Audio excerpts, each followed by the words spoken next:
آقا کریم علیہ السلام کا ایک فرمان علی شان عرض کرنا چاہوں گا۔ اس کو اس ناچیز کی گفتگو کا خلاصہ معال ما حاصل نتیجہ سمجھ کے ضرور ذہن میں رکھ کے جائیے۔ آقا کریم ارشاد فرماتے ہیں من حج البیت ولم یزرنی فقط جفانی او کما قال، جو شخص بیت اللہ کی حج کرنے کے لیے آیا اور اس نے میری زیارت نہ کی یا میری زیارت کرنے کے لیے نہ آیا، فقط جفانی، وہ مجھ پہ ظلم کر کے واپس جا رہا ہے۔ اب ذرا غور کریں، قرآن حدیث پاک میں پہلے لفظ ہے من حج البیت۔ حج ایک بہت بڑی عبادت ہے اور اسلام کے جتنے بھی ارکان ہیں ان میں سے ایک رکن جو ہے وہ کیا ہے؟ حج بھی ہے۔ تو حدیث کے لفظ کیا ہیں؟ من حج البیت، جس نے بیت اللہ کی حج کی۔ تو حج تو بہت بڑی عبادت ہے، تو چاہیے یہ تھا کہ اس کو بڑے اعزاز اور شرف سے نوازا جاتا کہ یہ بیت اللہ کا حج کر کے جا رہا ہے۔ لیکن قربان جائیے، میرے سرکار ارشاد فرماتے ہیں حج کر لیا ولم یزرنی، اگر تو میری زیارت کرنے نہیں آیا تو تیرا حج قبول ہونا تو دور کی بات ہے، تو مجھ پہ ظلم کر کے واپس جا رہا ہے۔ ایک بات یہ ذہن میں رکھی۔ دوسری بات اس حدیث پاک سے جو میں عرض کرنا چاہوں گا، یہ ہر شخص کا عقیدہ نہیں ہے، یہ عقیدہ اہل محبت کا ہے، اہل عشق کا ہے کہ حدیث کے لفظوں پہ جب ہم غور کرتے ہیں تو میرے آقا کریم نے یہ نہیں فرمایا من حج البیت ولم یزر روزتی، جو شخص حج کرے اور میرے روزے کی زیارت کرنے کے لیے نہ آئے، یا ولم یزر قبری، میری قبر کو دیکھنے نہ آئے، یہ نہیں فرمایا، بلکہ فرمایا ولم یزرنی، جو میری زیارت کرنے نہیں آتا۔ تو اب میرے آقا کریم پیغام کیا دینا چاہتے ہیں کہ حج کر کے مدینے آنے والوں عقیدہ یہ لے کے آنا ہم صرف مدینہ نہیں بلکہ مدینے والے کو دیکھنے جا رہے ہیں۔ یہ وہ بنیادی تصور ہے اہل عشق کا، اہل محبت کا، کہ در مصطفیٰ میں جب ہم جاتے ہیں مسجد نبی شریف کی زیارت تو ہونی ہی ہونی ہے، روضہ انور تو نگاہوں کے سامنے آنا ہی آنا ہے، لیکن حکم یہ ہے کہ عقیدہ یہ لے کے آؤ ہم صرف روزہ نہیں بلکہ روزے والے کو دیکھنے جا رہے ہیں۔ اب ممکن ہے اہل دانش، اہل عقل یہ اعتراض کریں اب وہاں جا کے پیارے محبوب کی زیارت کرنا کیسے ممکن ہے؟ وہ تو روضہ اطہر میں، روضہ انور میں جلوہ گر ہیں، تو وہاں جا کے آپ کی زیارت کرنا یہ کیسے ممکن ہے؟ میرا خیال یہ ہے کہ اگر تھوڑا سا اہل محبت کے ساتھ شغف ہو تو یہ مسئلہ بڑا آسانی سے سمجھ آ جاتا ہے۔ وہ یہ ہے کہ آپ ذرا ذہن میں رکھیں کہ جب ہمارا یہ عقیدہ ہے آقا کریم علیہ السلام کی حیات طیبہ جس طریقے سے ظاہری دنیا میں تھی بعد از وصال بھی بے عین ہی اسی طرح حیات جاویدہ ہے، تو پھر جب اسی طرح حیات جاویدہ ہیں تو محبوب آج بھی جلوے اسی طرح ہی دکھاتے ہیں۔ تو اب یہ جو آپ کہیں گے بعد از وصال حیات کا جو تصور ہے، اگر تھوڑی سی تکلیف فرمائیں تو میں ایک مسئلہ سمجھانا چاہوں گا۔ کیا حضور علیہ السلام کی ذات پر موت کا اطلاق ہوا یا نہیں؟ موت کا تحقق ہوا یا نہیں؟ اس کو اگر میں سمجھا سکا تو سمجھوں گا کہ میرے آنے کا مقصد پورا ہو جائے گا۔ اہل علم کا نظریہ یہ ہے آقا کریم علیہ السلام کی ذات اقدس پر موت کا اطلاق بھی ہوا، موت کا تحقق بھی ہوا، لیکن ایک لمحے کے لیے ہوا، اور اس ایک لمحے کے بعد فوراً حیات جاویدہ تھی، جس کو میرے امام اہل سنت، امام عاشقاں، امام احمد رضا خان فاضل بریلوی علیہ الرحمہ نے فرمایا اجل آنی ہے، فقط آنی ہے، یعنی اجل کا تحقق ضرور ہوا لیکن فقط ایک لمحے کے لیے ہوا۔ یہ تعبیر کی ہے مجدد وقت امام احمد رضا فاضل بریلوی علیہ الرحمہ نے، اور ایک اس کی تعبیر کی ہے مجدد وقت اعلیٰ حضرت امام سید پیر مہر علی شاہ صاحب رضی اللہ تعالیٰ عنہ نے۔ ان کا بھی مسئلہ یہی ہے لیکن منطقی انداز ہے۔ فریق مخالف کے مولانا ایک ان کے پاس حاضر ہوئے تو سوال کیا کہ کیا حضور علیہ السلام زندہ ہیں یا نہیں ہیں؟ آپ نے فرمایا زندہ ہیں، تو انہوں نے کہا کہ جناب قرآن مقدس میں ہے انکا میتم و انہم میتون، تم کیسے کہتے ہو زندہ ہیں؟ تو پیر مہر علی شاہ صاحب نے فرمایا مولانا ذرا یہ بتائیے انکا میتن و انہم میتون، یہ قضیہ کون سا بنتا ہے؟ یہ قضیہ مطلقہ عامہ بنتا ہے یا قضیہ مطلقہ دائمہ بنتا ہے؟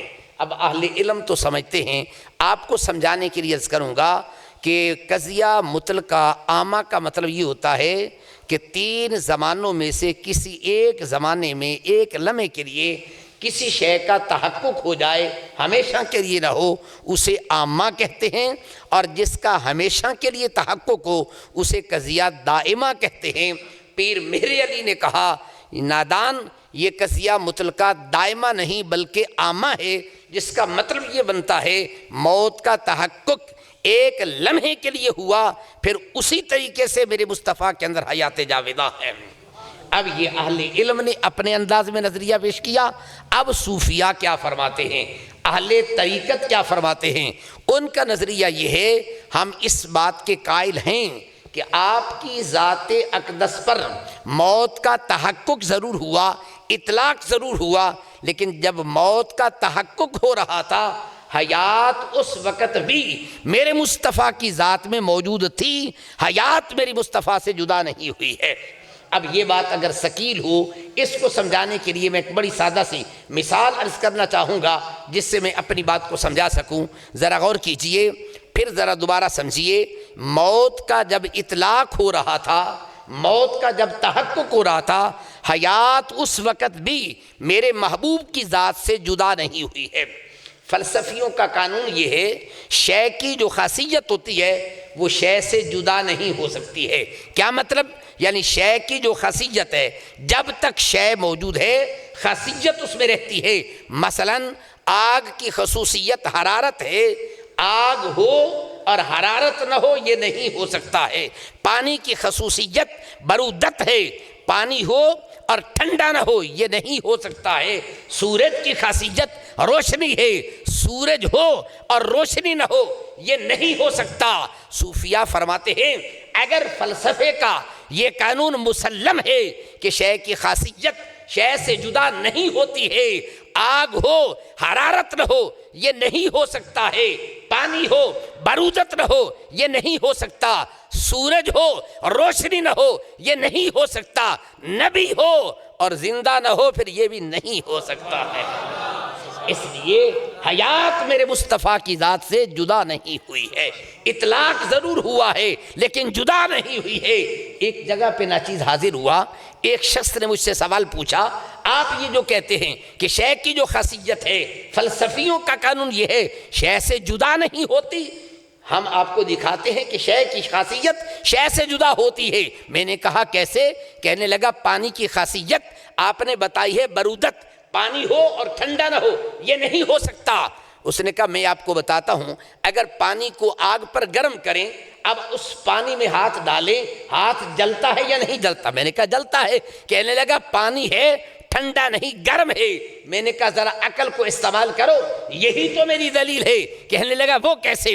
میں نے کہا آپ پانی کو آپ کسی برتن میں ڈالیں، اس کو آگ کے اوپر رکھیں، گرم کریں، اتنا گرم کریں کہ پانی کھولنے لگ جائے، ہاتھ ڈالیں تو ہاتھ جلنے لگ جائے۔ اب بتائیے پانی گرم ہے یا نہیں؟ کہنے لگا گرم ہے، ٹھنڈا نہیں ہے۔ میں نے کہا اب مجھے بتاؤ اس گرم پانی کو آگ پر ڈالیں، آگ کو بجھا دیتا ہے یا نہیں بجھاتا؟ مثال سمجھ آ گئی ہے؟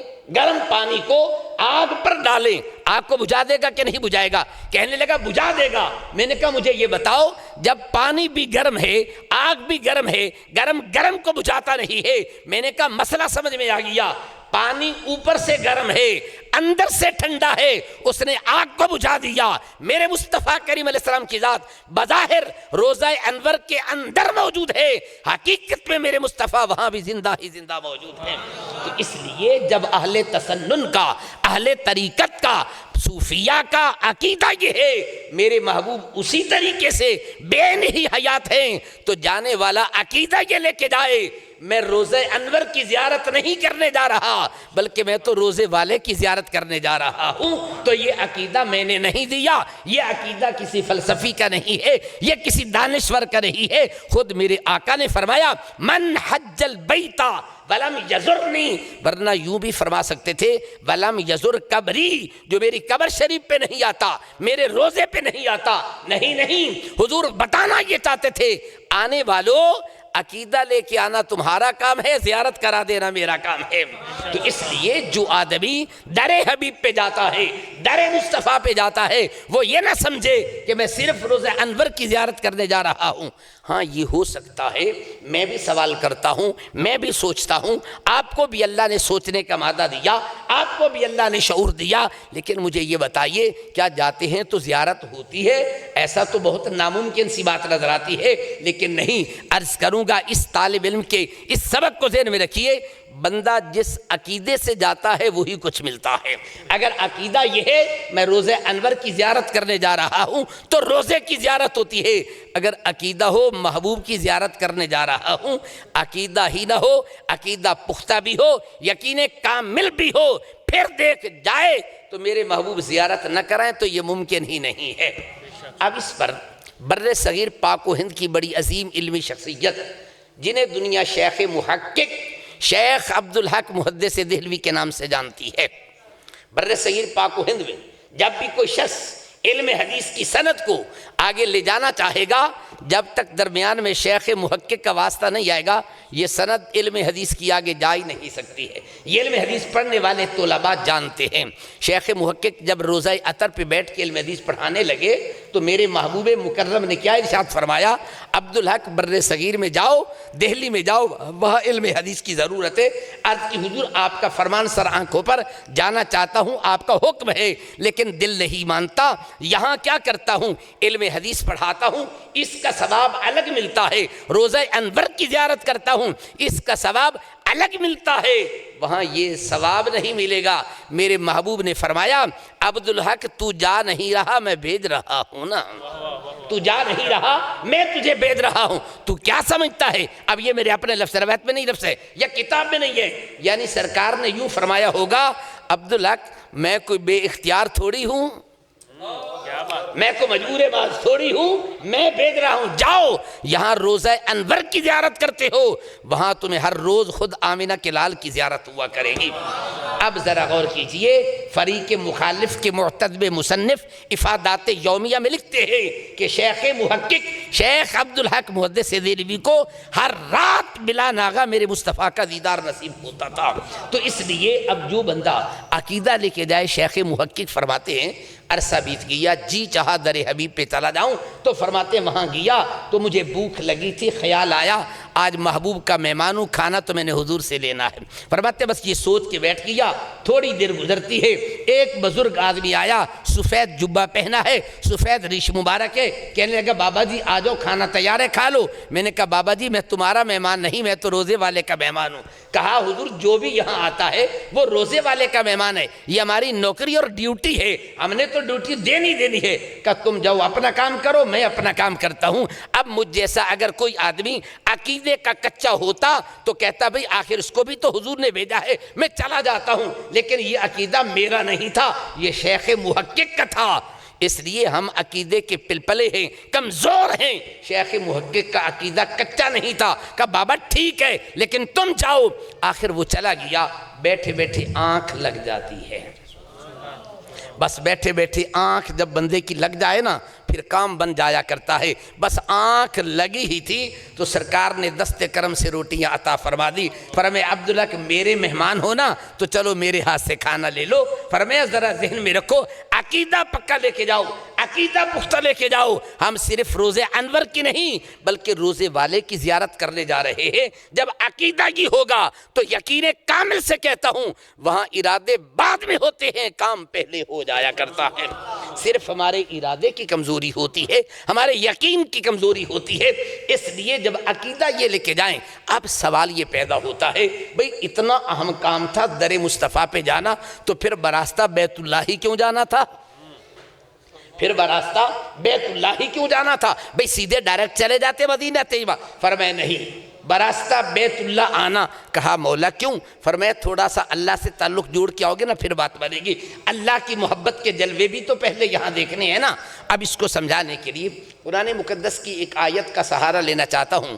اللہ تعالیٰ قرآن مقدس میں ارشاد فرماتا ہے قل ان کنتم تحبون اللہ فاتبعونی یحببکم اللہ ویغفر لکم ذنوبکم۔ اب اگر اس آیت کا مفہوم سمجھا سکتا تو اگلا مسئلہ سمجھ میں آئے گا۔ اللہ کے نہیں فرماتا کل ابھی اعلان کر دیجئے ان کنتم تحبون اللہ، اگر اللہ سے پیار کرنا چاہتے ہو فاتبعونی، میرے محبوب کی پیروی کرو۔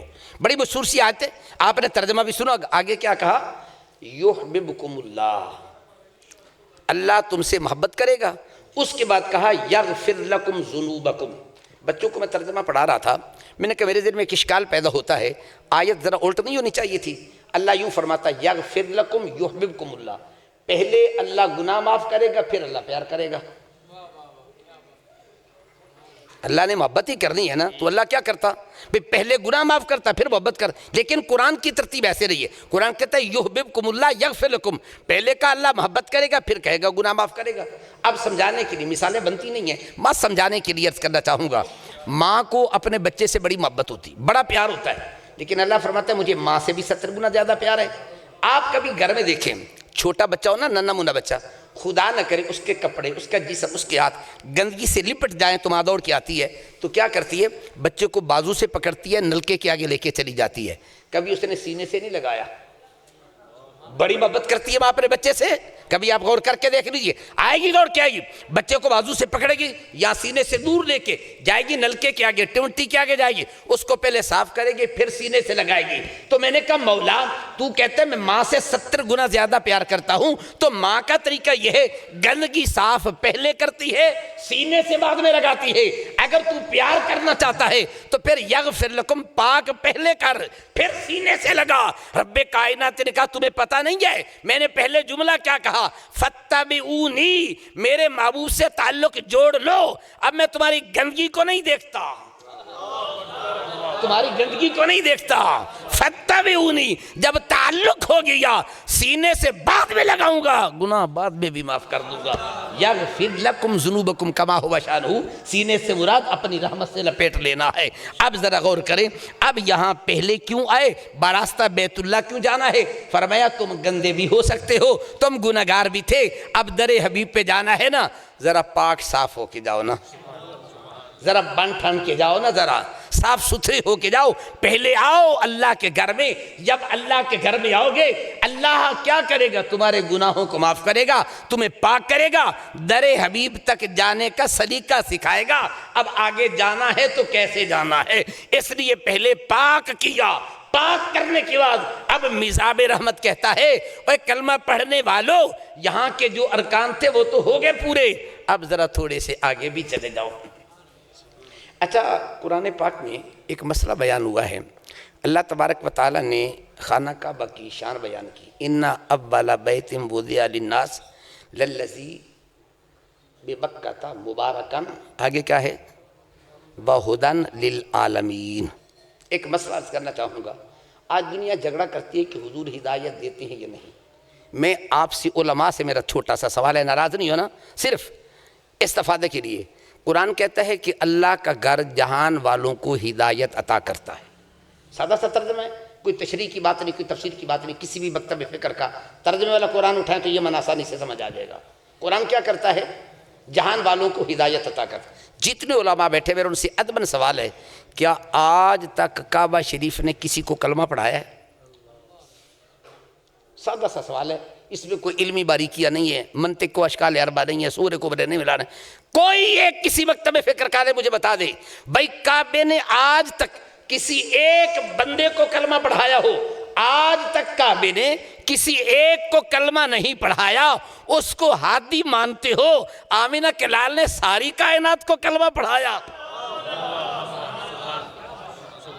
اگر کسی کو کلمہ پڑھایا ہے تو میرے سامنے وہ بندہ لائے نا جو یہ کہے کہ کعبے نے مجھے ہدایت عطا کی۔ بھئی کعبہ تو ہدایت دیتا ہی نہیں، کلمہ پڑھاتا ہی نہیں ہے، لیکن قرآن کہتا ہے ہدن للعالمین، تو کعبہ عالمین کے لیے ہادی ہے۔ میں نے کہا جس نے کسی کو کلمہ نہیں پڑھایا اسے ہادی مانتے ہو، اور جس نے تا قیامت کروڑوں کی تعداد میں لوگوں کو کلمہ پڑھا رہا ہے اسے ہادی نہیں مانتے ہو۔ اس لیے کہا پہلے ادھر آنا ہے، لیکن براستہ بیت اللہ ہو کے آنا۔ یہاں تم پہلے صاف ستھرے ہو جاؤ، نہا لو، پاکیزہ ہو جاؤ، ہاں احرام باندھو گے، وہاں غسل کرو گے، جسم کی طہارت ہے، اور خانہ کعبے کا طواف کرو گے، اندر کی طہارت ہے۔ اب میرے محبوب کے پاس آنے کے قابل ہو جاؤ گے، تو اب کیا کرنا، ذرا در مصطفیٰ پہ آ جانا۔ اب جانا تو عقیدہ کیا لے کے جانا؟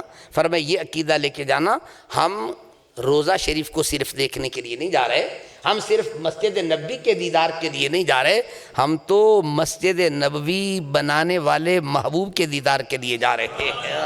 عقیدہ یہ لے کے جاؤ۔ تو بھائی اگر عقیدہ سچا ہوگا، عقیدہ سچا ہوگا تو پھر یہ بندہ وہاں جائے گا تو پھر مولانا جامی کا نام تو سنا ہے نا؟ مولانا جامی یہ علماء کے بھی امام ہیں، صوفیاء کے بھی امام ہیں، عاشقوں کے بھی امام ہیں، اور میرا خیال ہے سلسلہ نقشبندیہ میں یہ واحد شخصیت ہیں جو وحدت الشہود کی بجائے وحدت الوجود کے بھی قائل ہیں۔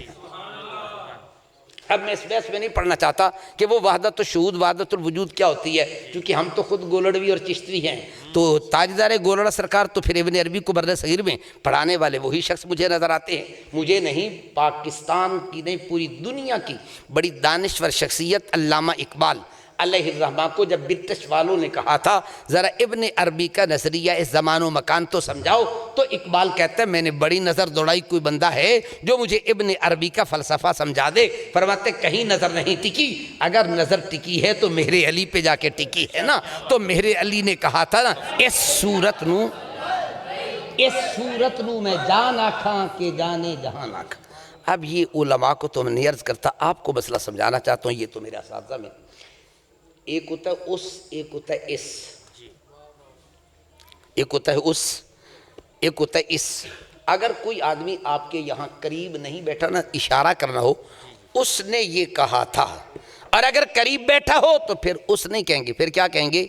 اس نے یہ کہا۔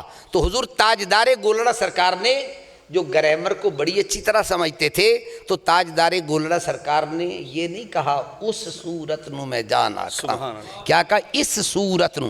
مطلب کیا تھا بتانا یہ چاہتے تھے ہم لکھ نہیں رہے، ہم دیکھ بھی رہے ہیں، لکھ بھی رہے ہیں، اس صورت نو میں جان آکھاں۔ تو عرض کر رہا تھا شیخ جامی رحمہ اللہ تعالی علیہ کا، آپ کو پتہ ہے یہ اگر علماء کی صف میں، ان پر لوگوں نے اعتراض کیا تھا صوفی بندہ ہے، انہوں کوئی علم شلم ایڈا گھٹ آمدہ ہے، تو آپ پر جب یہ الزام لگا تو پھر آپ نے قلم اٹھایا، پھر آپ نے کتاب لکھی جس کا نام ہے شرح جامی۔ پرانے باب ملا جامی آکھ دین، آج کل شرح جامی، اصل نام اس کا الفوائد الضیائیہ ہے۔ تو پھر جب آپ نے لکھی پھر دنیا کو پتہ چلا کہ جامی صرف صوفی نہیں ہے، یہ علم کا بھی بادشاہ ہے، روحانیت کا بھی بادشاہ ہے۔ اور آج میں یہ کہا کرتا ہوں اگر کوئی شخص نحوی پڑھنا چاہتا ہے اور اسے جامی نہ آتی ہو، وہ نحوی نہیں ہو سکتا۔ نحوی بنتا ہی تب ہے جب اس کو جامی آتی ہو۔ بلکہ اگر میں اسے آگے بڑھ کے کہوں تو بعض اہل علم فریق مخالف کے علماء نے بھی لکھا ہے جامی تو نحو میں فرشتوں کے بھی استاد لگتے ہیں۔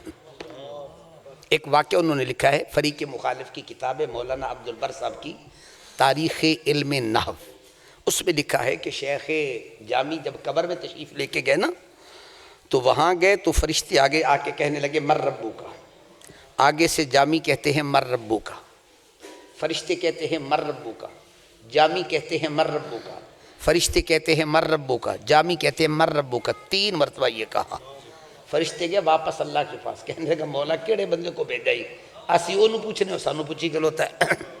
فرمایا میں نے جب آدم کو پیدا کیا تھا تم نے کہا یہ خون ریزی کرے گا، فساد کرے گا، قتل و غارت کا بازار گرم کرے گا، بتاؤ نا میرا جامی کہتا کیا ہے؟ قسم سے کہتا جامی کا عقیدہ رکھو، جامی کا عقیدہ رکھو، قسم سے کہتا ہوں یہ جامی ڈائریکٹ آمینہ کے لال سے فیض لے کے بیان کرتے ہیں، قسم سے کہتا ہوں۔ تو کہا مولا ہمیں تو کچھ سمجھ نہیں آیا۔ فرمایا میں بتاتا ہوں۔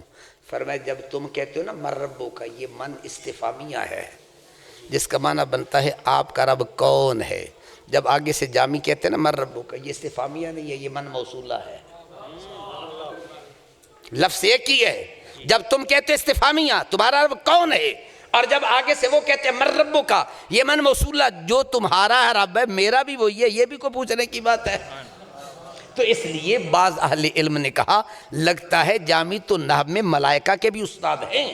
نحو جامی جو عقیدہ دے گا، ایک میں یہاں مجبور ہوں اپنی طبیعت سے عرض کرنا چاہوں گا، لوگ یزید کے بارے میں جھگڑا کرتے ہیں نا، لانتی ہے یا نہیں ہے. میں کہتا ہوں عاشق رسول امام جامی سے پوچھ لو یار، بس میرا تو عقیدہ وہ ہے جو شیخ جامی کا عقیدہ ہے، قسم سے کہتا ہوں. کیا عقیدہ تھا آپ کا؟ آپ تشریف لے کے گئے، ایک وزیر صاحب تھے، ان کا پاس ایک مولانا صاحب بیٹھے تھے. مولانا صاحب کا نام تھا مولانا مزید. کیا نام تھا؟ مولانا مزید. یہ یزید پر لعنت کو جائز نہیں سمجھتے تھے. وزیر بیٹھا تو اس نے کہا جامی آگے یہ بھی علامہ بندہ ہے، کیوں نہ ہم اس سے فیصلہ کرا لیں. اچھا تم یزید کے بارے میں کیا کہتے ہو؟ تو یزید کے بارے میں شیخ جامی نے زبردست جملہ کہا نا. اب مولانا مزید بھی بیٹھے ہیں، وہ یزید پر لعنت کے جواز کے قائل نہ تھے. جامی سے پوچھا تو جامی نے بے ساختہ کہا صد بر یزید صد بر مزید، صد بر یزید صد بر مزید. فرمایا 100 دے اتے بھی تے 100 دے اتے بھی. جو یزید کو لانتی نہ کہ وہ لانتی نہیں تو اور کیا ہے. میرے شیخ طریقت نصیر ملت نے اس کا ترجمہ ذرا ڈبل کر کے کیا ہے. فرماتے مزید اس کا نام بھی تھا، اور اگر غور کرے تو مزید اس میں مفعول کا صیغہ الزیادت مصدر سے بھی بنتا ہے. پھر مانا اگر 100 ایک باری بھی ہوئے تو 100 دوجی باری بھی نال ہوئے. قسم سے کہتا ہوں عقیدہ رکھو مولانا جامی کا، جھجک کے نہیں، کسی سے مروب ہو کے نہیں، لچک کے ساتھ نہیں، ببانگے دول کہو. ہمارا عقیدہ یہ ہے جامی یزید کو لعنتی کہتا ہے تو ہم بھی لعنتی کہتے ہیں اس کو. امام جامی رحمت اللہ تعالی علیہ تشریف لے کے جا رہے تھے، تو واقعہ تو آپ نے سنو گا، بس اشارہ کروں گا. تو پیغام بھیجا گیا کہ جامی کو مدینے نہیں آنے دینا، جامی کو مدینے نہیں آنے دینا. آپ مسکرائے. کسی نے کہا مدینے سے روکا گیا، مسکراتے ہو؟ کہا اس بات پہ نہیں مسکراتا روکا گیا ہوں، مسکراتا اس بات پہ ہوں کہاں جامی کہاں محبوب کی زبان مقدس تو ہے. کم از کم یہ لفظ تو حضور کی زبان پہ آ گیا نا، تو جامی بھی ہوتا ہے نا. پھر روکا گیا تو آپ شاید فرمایا کوئی مجھ سے خطا نہ ہو گئی ہو، غلطی نہ ہو گئی ہو. تو پھر آپ پریشان ہوئے. بیٹھے بیٹھے آنکھ پھر ان کی بھی لگ جاتی ہے. بس جن کی آنکھ لگتی ہے نا بات ان کی بنتی ہے. قسم سے کہتا ہم نے آنکھ لگانے کا سلیقہ سیکھا ہی نہیں ہے، ہم نے غلط جگہ پہ آنکھ لگائی ہے. اگر مدینے والے سے آنکھ لگا کے دیکھے بات ہی کچھ اور بنتی ہے. تو پھر محبوب نے کرم کیا. فرمایا اس لیے نہیں منع کیا کہ تجھ سے کوئی خطا ہو گئی، اس لیے منع کیا تیری محبت کا تقاضا یہ ہے اگر آئیں گے تو مجھے باہر نکلنا پڑے گا.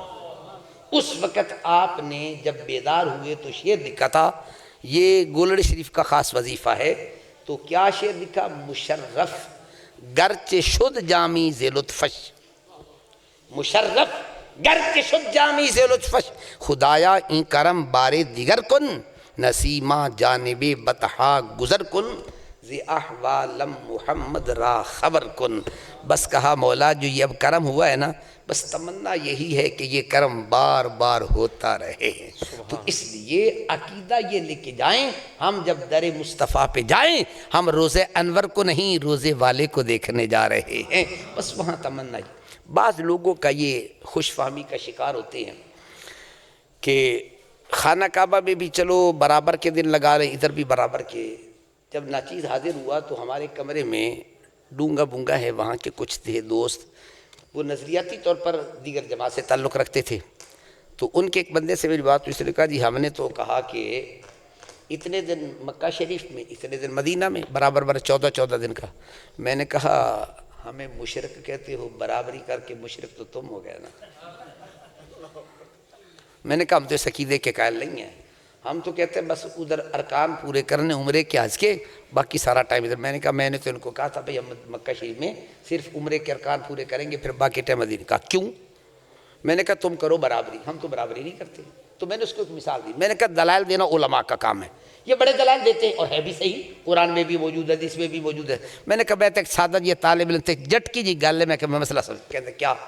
میں نے کہا ہمارے ہاں رواج ہے کہ اگر کوئی آدمی صدقہ خیرات کرے نا، دیگ پکا لے، 2 دیگیں پکا لے، 4 دیگیں پکا لے، لنگر تقسیم کرتا ہے، تو کیا کرتے ہیں ہمارے یاد یہ آتا ویسے نا مثال ہے، جڑا کوئی جٹ چنگا تکڑا بندہ ہوئے نا، انہوں کہتے ہیں تو چاول وانڈ ہے تھے بیٹھ کے، ہوتا ہے کہ نہیں ہوتا؟ اب میں نے کہا ہوتا کیا ہے؟ اب ایک بندے نے کیا خرچہ، اس نے دیگیں پکائی، اب ایک بندہ وہ ہے وہ دیگ کے اوپر بیٹھا ہے، چاول تقسیم کر رہا ہے۔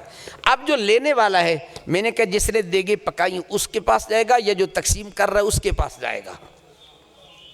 نہیں میرا خیال مثال سمجھ، جس نے دیگیں پکائی ہیں اس کے پاس لینے جائے گا یا جو تقسیم کر رہا ہے؟ کہنے لگے جو اس کے پاس تو ہے ہی نہیں، جو تقسیم کر رہا ہے اس کے پاس جائے گا۔ میں نے کہا مجھے مسئلہ سمجھ میں آ گیا، آپ اگر دیگ پکانے والے کے پاس نہیں تقسیم کرنے والے کے پاس جاتے ہیں، کائنات بنائی رب نے ہے، تقسیم تو مصطفیٰ کرتا ہے نا، کائنات بنائی خدا نے ہے لیکن تقسیم میرے مصطفیٰ کرتے ہیں۔ ہم لینے کے لیے ادھر نہیں جاتے، ہم تو لینے کے لیے ادھر آتے ہیں، تقسیم ادھر ہوتا ہے۔ تو اس لیے عقیدہ، اسی لیے اللہ تبارک و تعالیٰ نے بھی ادھر جانے کا حکم دیا، میرے حضور نے بھی حکم دیا۔ اور پھر یہ بات بھی ذہن میں رکھ لیں، جو آیت پڑھی ہے اس کا تعلق اہل علم تو جانتے ہیں آپ کی ظاہری حیات طیبہ کے ساتھ نہیں ہے، تا قیام قیامت۔ وَلَوْ أَنَّهُمْ إِذ ظَّلَمُوا أَنفُسَهُمْ جَاءُوكَ فَاسْتَغْفَرُوا اللَّهَ وَاسْتَغْفَرَ لَهُمُ الرَّسُولُ لَوَجَدُوا اللَّهَ تَوَّابًا رَحِيمًا۔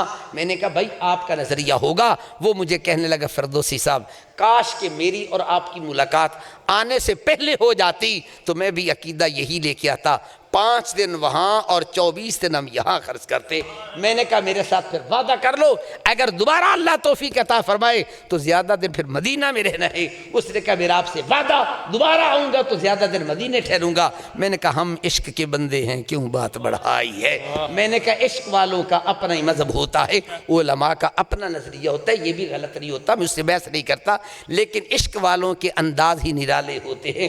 کسی نے کہا تھا نا مکتب عشق کا دستور نرالا دیکھا، مکتب عشق کا دستور نرالا دیکھا، جس نے سبق یاد کیا اس کو چھٹی نہ ملی۔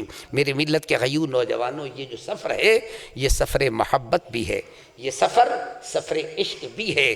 وہاں سے فیض لینے کے لیے جب بندہ جاتا ہے اپنی مرضی سے نہیں، بلانے والے کی مرضی سے جاتا ہے۔ سمجھانے کی مثال دیتا ہوں، یہ کوئی علمی یا کتابی بات نہیں، مجھے ایک دوست نے سنائی لیکن مسئلہ سمجھ میں آ جائے گا۔ ہمارے ساتھ ایک ساتھی پڑھتے تھے، پاکستان کے بڑے فاضل آدمی ہیں، مجھے بتانے لگے کہ ایک آدمی تھا، وہ جانے لگا اجمیر شریف، رجب میں جب اس مبارک ہوتا ہے تو یہاں سے لوگ جاتے ہیں، تو پہلے قصور سے ٹرین جاتی تھی انڈیا میں، تو اس پہ جاتے تھے۔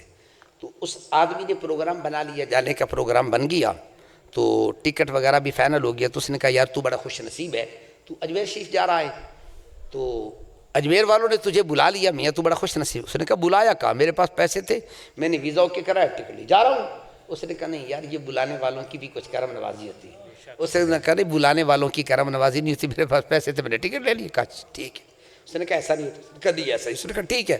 اب 2 دن 4 دن درمیانے میں باقی تھے، جس دن دادا تھا وہ چلا گیا اسٹیشن پہ، ٹرین آنی تھی کہیں رات کو یا صبح آنی تھی، تو وہ رات کو اسٹیشن پہ چلا گیا۔ اتفاق ایسا ہوا ٹرین جو ہے یہ لیٹ ہو گئی۔ اب رات کا ٹائم، تو اس نے کہا آرام کیا کروں، تو اسٹیشن کے قریب جو مسجد تھی نا، اس نے کہا میں رات مسجد میں آرام کر لیتا ہوں، جب ٹرین آئے گی صبح چلے جائیں گے۔ تو اب اتفاق ایسا وہ جب رات کو جا کے مسجد میں سو گیا تو مسجد سے سپیکر چوری ہو گیا۔ صبح بندے آئے نا، انہوں نے دیکھا چوری ہو گئی سپیکر، انہوں نے اس کو پکڑ لیا۔ اس نے کہا تو ہی چور ہے۔ وہ بڑھیا قسمت تک کہ میں نے اجمیر جانا ہے، فلاں جانا ہے، میرے پاس دوسرا نہ چور ہی تو ہے جی۔ انہوں نے پکڑ کے دیا اس کو تھانے، ٹرین چلی گئی، جب اس کا ٹائم ختم ہو گیا تھانے والوں نے چھوڑ دیا۔ واپس آیا، اس نے کہا بتا ہو کیا گیا؟ نہیں بات سمجھ آئی ہے؟ کہا ہو کیا گیا؟ کہنے لگا نہیں گیا۔ اس نے کہا جب تو نے یہ کہا نا اس نے بلایا نہیں ہے، تو پھر انہوں نے نہیں بلایا تو پھر آنے بھی نہیں دیا۔ وہاں جانے کے لیے ضروری ہے وہ بلائیں تو پھر حاضری ہوتی ہے، کیونکہ حضرت سیدنا ابراہیم علیہ السلام نے اعلان کیا تھا وَأَذِّن فِي النَّاسِ بِالْحَجِّ، اور تمام علماء جانتے ہیں، مفسرین نے مسئلہ لکھا ہے کہ جس نے ایک مرتبہ لبیک کہا وہ ایک مرتبہ جائے گا، جس نے 2 مرتبہ کہا وہ 2 مرتبہ جائے گا، جتنی مرتبہ جس نے کہا جائے گا۔ تو میں نے اس سے ایک مسئلہ نکالا، تمام علماء کا بلا تفریق اتفاق ہے، جو پیدا ہو چکے تھے آواز وہاں تک بھی پہنچی، جو ماں کے پیٹ میں تھے آواز وہاں تک بھی پہنچی، جو باپ کی پشت میں تھے آواز وہاں تک بھی پہنچی، جو ابھی پیدا نہیں ہوئے تھے آواز وہاں تک پہنچی۔ تو میں نے کہا مجھے مسئلہ سمجھ میں آ گیا، اللہ نے نبی میں اتنی پاور اور طاقت رکھی ہے کہ مکے میں کھڑے ہو کر آذان کریں، اعلان کر دیں، ساری کائنات تک ان کی آواز جا سکتی ہے۔ تو کوئی غلام کسی کونے سے اگر آواز دے تو وہ آواز سن بھی سکتے ہیں۔ یہ تو نص قطعی سے مسئلہ ثابت ہے، اس میں کسی مسلک کا، کسی مذہب کا، کسی مکتب فکر کا کوئی اختلاف نہیں ہے۔ آواز پہنچی، کیسے پہنچی ہے یہ پہنچانے والا جانے۔ اگر ان کی آواز اللہ پہنچا سکتا ہے، ہم غلاموں کی آواز بھی در حبیب تک پہنچا سکتا ہے۔ اس لیے شرط یہ ہے کہ عقیدہ یہ ہو۔ آخری روایت عرض کر کے بات کو ختم کرتا ہوں، وہاں آواز کیسے پہنچتی ہے۔ آخری صحابی جنہوں نے مکہ سے مدینہ طیبہ کی طرف ہجرت کی، ان کا نام ہے حضرت راجز رضی اللہ تعالیٰ عنہ۔ کافروں نے گھیر لیا، روایت بڑی طویل ہے، علامہ اویسی صاحب نے پورا رسالہ لکھے، اس میں سارے حوالے اس روایت کے یک جا کر دیے ہیں۔ تو مکے والے 15-20 لوگوں نے حضرت راجز کو گھیر لیا۔ اب سرکار مدینہ طیبہ میں تھے اور آپ کا غلام مکے کی پہاڑیوں میں کافروں کے دائرے کے اندر گرا ہوا ہے۔ اب یہ گھبرایا نہیں، پریشان نہیں ہوا، بس اس نے کہا یہ زیادہ لوگ ہیں، ان کے پاس تلواریں بھی ہیں، خنجر بھی ہے، میں نہتے ہاتھ خالی ہوں، تو کیا کروں؟ بس مدینہ طیبہ کی طرف سے رخ کر کے کیا کہتے ہیں؟ یا رسول اللہ انصرنی، یا رسول اللہ انصرنی، یا رسول اللہ میں مشکل میں پھنس گیا ہوں، میری مشکل حل کر دیجئے۔ تو آپ نے آگے سے فرمایا قد نصرت لک،